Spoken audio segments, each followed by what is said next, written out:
Timnas Indonesia akan bertemu dengan Bahrain dalam pertandingan ketiga kualifikasi Piala Dunia ronde ketiga dan seperti biasa para fans Bahrain pun turut memberikan komentarnya jelang pertemuan penting tersebut. Sebagaimana kita ketahui, kedua tim memang menargetkan kemenangan di pertemuan ini. Pasalnya mereka bersikap realistis karena level permainan keduanya disinyalir lebih seimbang.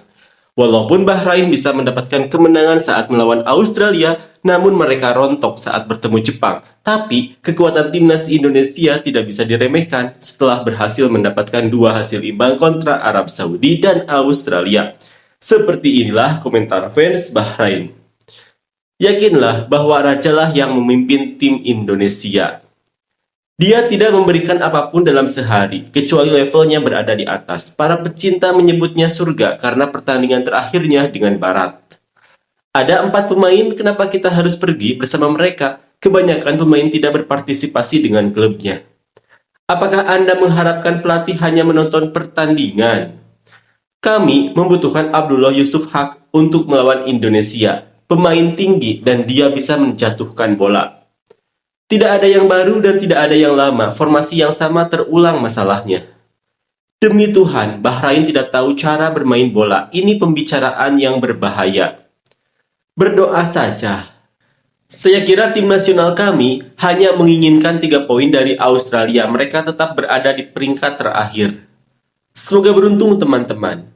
Abdullah Yosef adalah pemain berpengalaman dan posisinya penting di lini ofensif. Sementara itu, media Amerika Serikat, yakni New York Times, memberikan komentarnya terkait timnas Indonesia. Media yang berbasis di Amerika Serikat itu menyatakan kagum dengan luar biasanya dampak timnas Indonesia. Hal itu dimuat dalam ulasan di salah satu artikel mereka.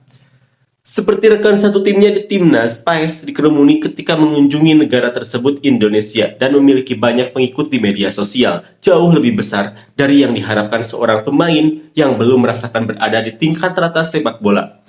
Inilah efek Indonesia. Negara di kawasan Asia Tenggara ini memiliki populasi lebih dari 280 juta orang dan sepak bola adalah olahraga nomor 1, komentar New York Times.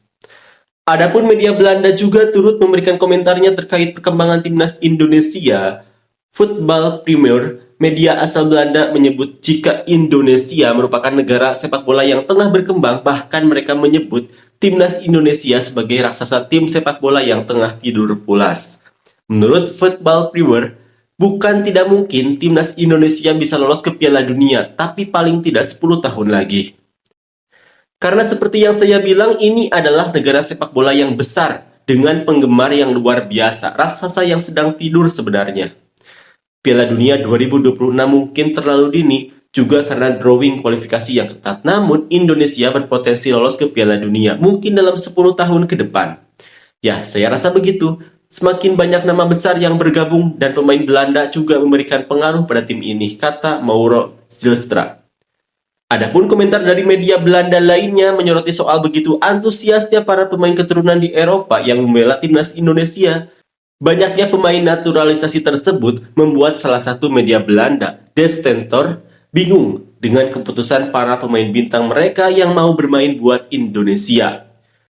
Mengapa pesepak bola Belanda secara massal memilih untuk berkarir internasional di timnas Indonesia? Tidak kurang dari 10 pemain berpaspor Belanda bermain untuk timnas Indonesia. Bagaimana ini mungkin? Mengapa pesepak bola di atas rata-rata seperti Marcel Gers dan Tom Haye tidak memilih untuk menunggu tim Belanda? Komentar media De Stentor.